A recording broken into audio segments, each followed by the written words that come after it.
Welcome back to the JCPod, partner with Stare Down Sports, Stare Down Greatness. We're back here today for the second part of what we're doing this week. So yesterday we talked all the Super Bowl, pretty much reacted to what the Super Bowl was, all that stuff. And now, today, I'll give my final thoughts about if I have anything more to say about the Super Bowl at the very end. Before we get into that, we're going to talk just some NFL news and some stuff that we might have missed as we were focusing solely on the big game last week. So today's episode, probably going to be another short one as we just talk a little bit of NFL news and just finish off with some final thoughts as we, like we said yesterday, finish the beginning of the offseason. 211 days till week one. We got an eternity, man.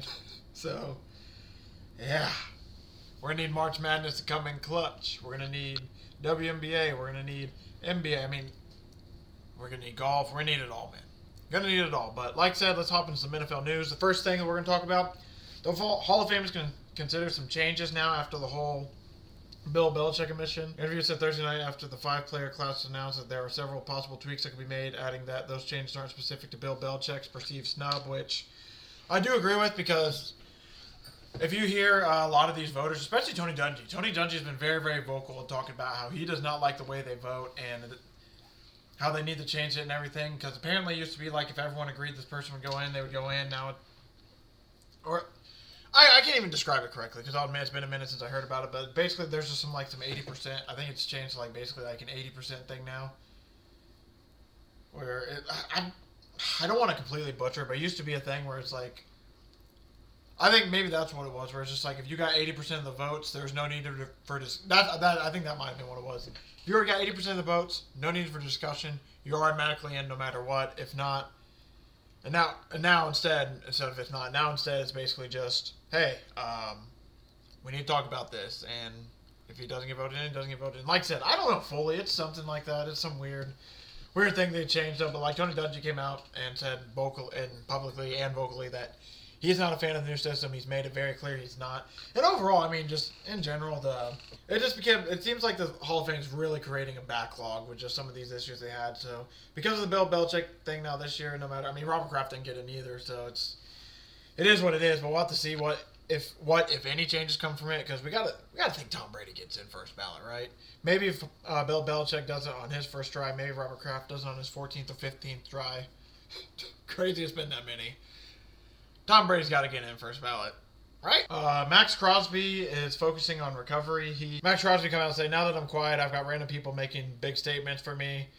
They're like, Max must have told him this. For me, I just sit back and laugh because I know the truth when I go to bed at night. I have a smile on my face because I don't have to explain nothing to nobody. I'm getting healthy. I'm in the building every day. I'm in the building from 6 a.m. when it's dark out, and I'm here till almost 2. That's all I care about, so all the noise, that's news to me sometimes. I will say there is a lot of speculation going on with, especially on Thursday and Friday. It got really, really loud before the Super Bowl about how Max Crosby basically doesn't want to be a Raider anymore. He's played his last snap with the Raiders and everything. So the fact that he's also saying this, and this came out 3-4 days ago at this point. So, I don't know if I don't think there's any big news since then, but this was a big story to keep an eye on because he has been there through a lot of rebuilds. Now they're about to go through another rebuild, but because of Clinton Kubiak coming over and they're probably getting Fernando Mendoza, they have Ashton Genty, they have Brock Bowers. Do you think Max goes to bed at night and he's like, hey, we actually might have a chance to be something here, or is it one of those situations where he's like, I can't do it anymore? But he also seems like a guy who might be, a one-team guy potentially, so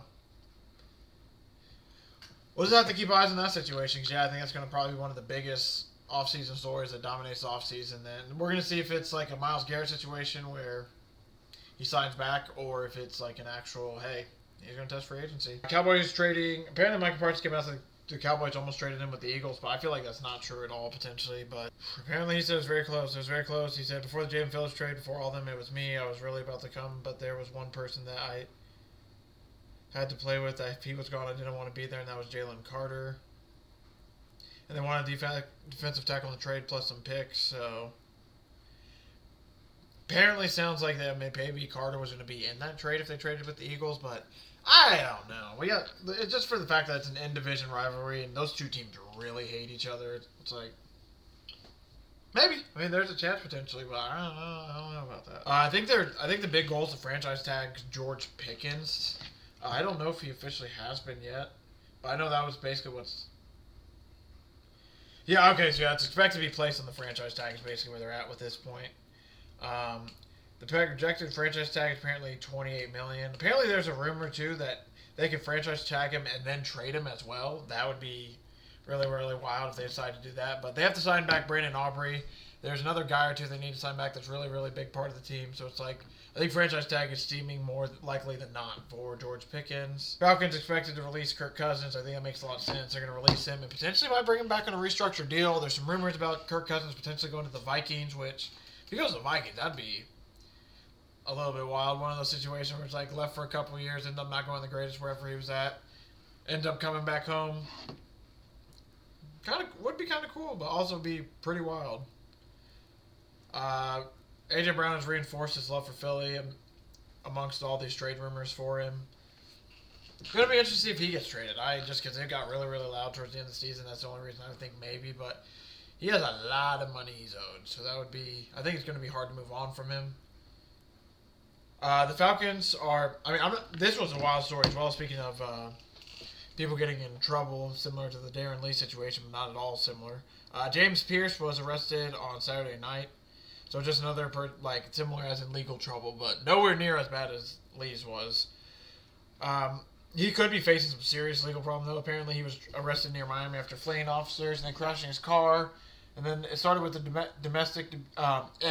domestic dispute. And according to the jail website, Pierce remained jailed Sunday. Apparently, it sounds like he tried to... I don't want to speculate too much what's going on, but it sounds like there was a chase. Sounds like he potentially tried to do something to an officer. No idea if that's true or not, so I'm not going to say it. But the charges may force the Falcons to consider if Pierce should have a role in the team. And that's really true. I mean, it's... With how serious this is, it's one of those situations where it's like he could face some serious jail time. We obviously don't know for sure. We're going to just have to see. Because first start off with the dispute, domestic dispute. Then he fled the scene. Then it sounds like he almost hit and ran over an officer. Like I said, no idea if that's true or not, so I don't want to just be throwing that out there. But for sure he got charged with 2 counts of aggravated battery with a deadly weapon, as well as aggravated stalking and fleeing or eluding police. So I mean, it's absolutely insane. And if you want to think about it from the football aspect of this, not to be cynical or anything, because this is a serious thing, but it's damn. Rams made a really, really good trade, especially if this ends up going horribly for the Falcons. All of a sudden, it's yeah, what a trade for the Rams, because they get a really good pick this year. It seems like the Falcons are going to lose the pick they traded up for, but we're just going to have to see. I mean, we've seen situations where guys only get suspended 4 or 5 games, but this sounds like it's going to be a very, very serious situation, which is kind of scary. Apparently, there's teams interested in bringing Derek Carr out of retirement. I'm not going to lie to you. After the whole Phillip Rivers situation, I think a lot more teams, especially because it seems like the quarterback market in general, especially this year, because there's going to be not a lot of rookie quarterbacks coming in who are decent. It seems like there's going to be a lot of guys looking to some of these guys who maybe been out of the league for 3 or 4 years. Or not, sorry, 3 or 4 is a lot. But Phillip Rivers was out for 5. But be out for 1 to 2 years. Some of these backups who aren't the best, but are kind of good, like Gardner Minshew type. I think there's a lot of potential. We might see some of those guys playing next year, especially because, like I said, this rookie class coming up in the draft is going to be kind of unpredictable, especially for quarterback, because after Mendoza, it really seems like it drops off a cliff. Cardinals are exploring a Kyler Murray trade. I don't think that's too shocking at all. When he kind of got benched and they announced just he's healing, he's going to be done for the season. I think a lot of people started to look at that okay, so Kyler Murray is probably gone from the Cardinals. It's just now a matter of who does he get traded to. Arizona would take on a $54.7 million dead cap hit if they released him before June 1st. And cutting Murray after that date would spread the dead money over 2 seasons. Trading the quarterback would yield the Cardinals $34.7 million in cap space. And I'll admit, trading that contract is going to be really, really tough, but there might be some teams that are really, really desperate to get a quarterback, like the Jets potentially. I mean, wouldn't it be the most Cleveland Browns thing ever to do something like this? But yeah, it's going to be interesting to see. I think if it comes down to it, I feel like they're for sure going to release him before they bring him back and just eat that dead cap, but we'll have to see. Rodgers is seriously considering returning to the Steelers. Apparently the last season really rejuvenated him, and now that Mike McCarthy especially got the job, I think there's a chance Probably doesn't want to go out the way he went out as well and try to give it one more last ride, but he's still undecided. We'll have to wait and see. And obviously, it's Aaron Rodgers. Let's be honest. This is probably going to drag out a while. And we'll probably not hear anything till like June, July. But they need to fix the roster a lot in general. It wouldn't be a bad year to have him anyway, because maybe they can start grooming Will Howard, or maybe there's a quarterback they like in this draft a little bit later that they can get. Mike McCarthy can start working with him. We'll have an Aaron Rodgers start for this year. It's going to be interesting. The Steelers definitely are, you got to think about like either, assuming if Aaron Rodgers comes back this year, I mean, you got to think either next year or the following year they're drafting a quarterback. They might do it even this year, but you got to think, especially next year with how heavy the draft is quarterback-wise, they got to be taking one because they need to start building for the future. And Mike McCarthy, that hire kind of screams like, hey, we want to develop a young quarterback. The Colts are planning to open talks with Daniel Jones on a multi-year contract, which is absolutely awesome. Jones is scheduled to become an unrestricted free agent in March after signing a one-year, $14 million deal with the Colts last year. They could use a franchise tag on him if the two sides cannot agree to a long-term deal, but he reportedly wants to stay. Alec Pierce made it known, like, hey, sign Daniel Jones and I'll come back. It's just, my scare is just the injury, man. How is he going to recover from the injury? That's just my biggest fear, man. I just can't, like, how does he come back from the injury? Is he even going to be ready for week one at this point? Anthony Richardson and Riley Leonard are the only two quarterbacks on the roster, so you got to think that hopefully Richardson gets a chance to start the season if Daniel Jones is ready, and it's like, hey, this is your chance, dude. This is like probably your final chance to like either win the job back or at least play really good or hold it over and show another team like, hey, I can play pretty good. I mean, some teams probably going to give another chance on him, but you got to think that, especially if I just don't know, man. It just feels like with the Anthony Richardson situation, the closer he gets to a new contract, if he hasn't played any football or any semi-decent football, it just feels like he's probably not going to be a Colt. Drake May ended up setting the postseason record for most sacks taken in Super Bowl loss.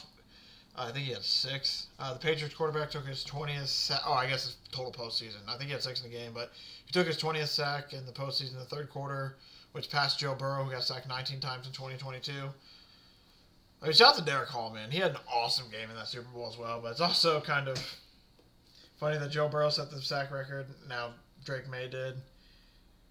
Just eerily similar, like how.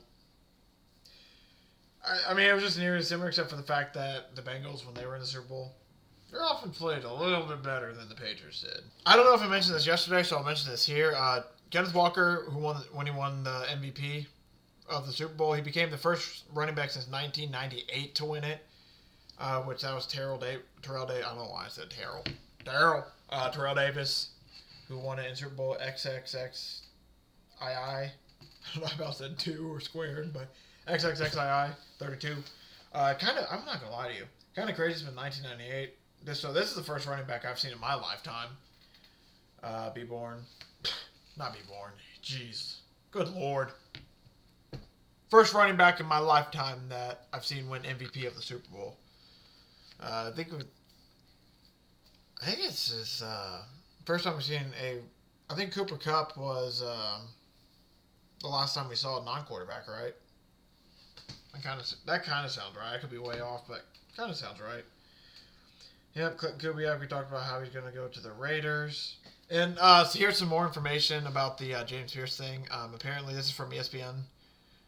Allegedly, James Pierce crashed his vehicle into one being driven by Rakia Jackson multiple times and struck a police officer with the vehicle while evading arrest. Arrested Saturday, he said, including aggravated battery with a deadly weapon, aggravated stalking, and aggravated battery of law enforcement officer. He was released after posting a $20,500 bond. Okay, I'll admit, I was trying to read a little bit more into this just to be like, why was he... This part makes sense. Jackson told police she and Pierce dated for about 3 years but recently ended their relationship. She blocked his phone number to avoid contact with them. And then this is when it really got bad. So, sounds like a bad breakup. He didn't take it too well. That's about... That sucks, man. Hope the young man figures it out, man, because that really sucks. He made some really, really, really bad decisions. Dick expects to return in 2026, decides a large cap hit with the Patriots. There's a chance maybe he could even resign if he wants to stay there and maybe gets a little bit less of a deal. Because we know NFL teams always love to restructure contracts. One big thing is at least one team will extend to push the trade limit from 3 years of draft picks to 5. So as of right now in the NFL, you can only trade your draft picks up to 3 years in advance. So you can't go any further than that. So like you can't do like the WNBA where trading the NBA where you're doing we trade a 2031, 2032, 2033, like all those future picks. You can only go up to 3 years from the current draft. So some teams are looking to extend that from 3 to 5, which that's just going to mean some of these bad teams are going to potentially make some really, really bad trades. 2 assault lawsuits against Deshaun Watson got dismissed. So apparently this dismissal of these 2 lawsuits clears Watson of any legal problems he has faced since 2021. So basically that must mean he's had either all of them paid off, all of them dealt with in court, or some of them just like completely dismissed in general. So still though, I don't know if he's going to play football anymore. I mean, he's been out of the game for so long at this point with the injuries and everything. Like he's getting to that point where it's like, man, you've sat out too long to the point where it's like it might be a little too late. We'll have to see, though. I mean, the Browns paid him so much money. Like, they might be forced to throw him on the field because of the owner. And the Browns are so unpredictable. They might just do something like that, honestly. David Njoku said it's time for him to find a new home after 9 seasons with the Browns. He said, the time for me to find a new home has come. I think this kind of makes sense because Harold Fannin really was emerging as a really good tight end last year for the Browns.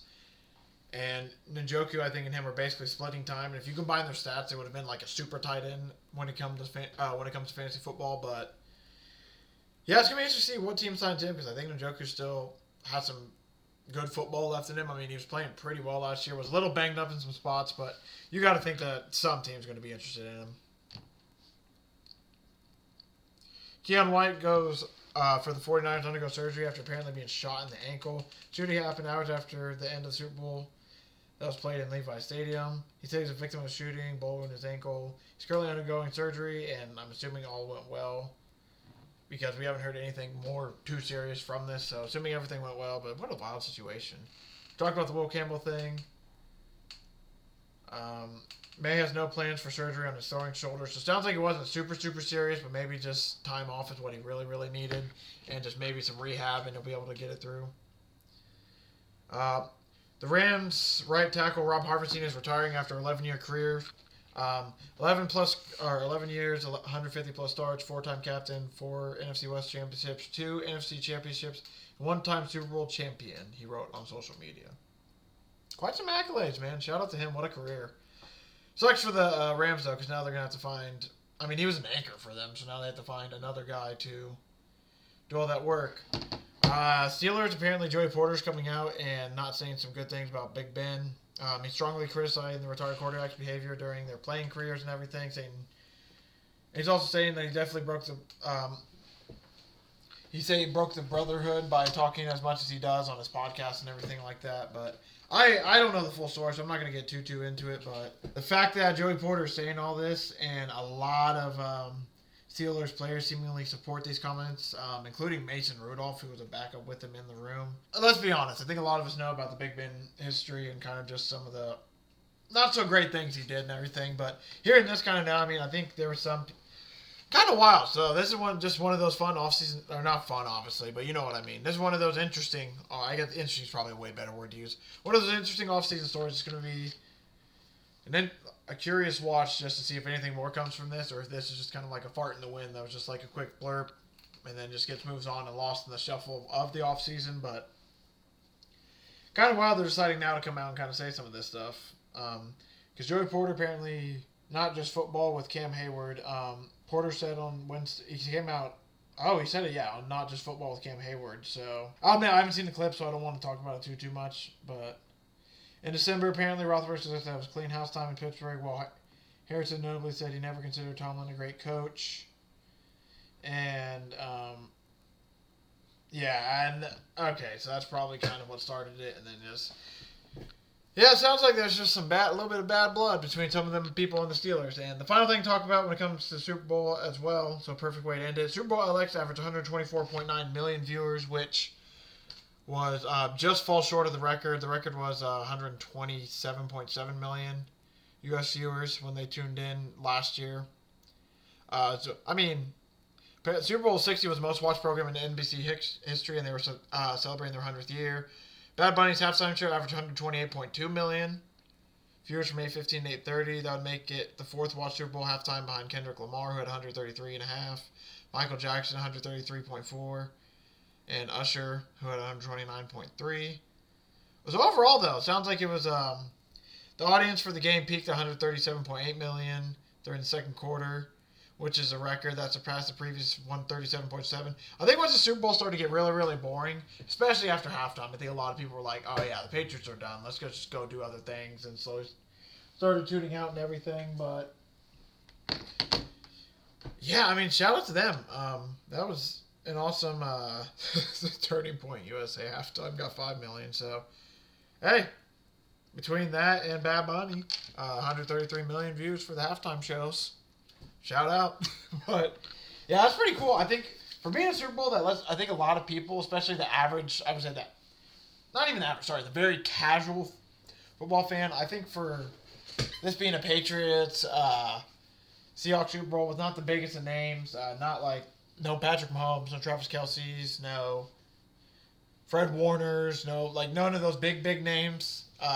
For it being kind of like, I guess, more of a, I don't know the best way to describe this Super Bowl, but not the biggest names, basically. And for the fact that it wasn't that and they were able to get that many viewers, that was really awesome. Overall, final official thoughts, and then we're officially going into offseason mode.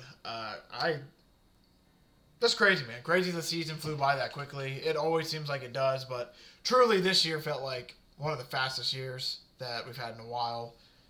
Especially for me personally. Like, it genuinely felt like I blinked a couple times, like, oh, the Colts are 8-1. Boom.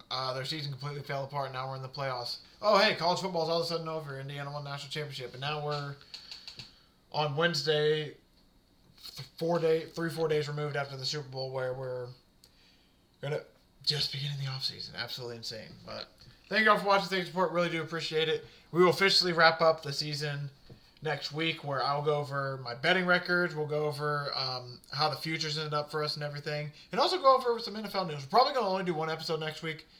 Probably going to be on a Wednesday. If I decide to do it on a Tuesday, you'll see it pop up in the feed. But look out for that, I would say, on Wednesday.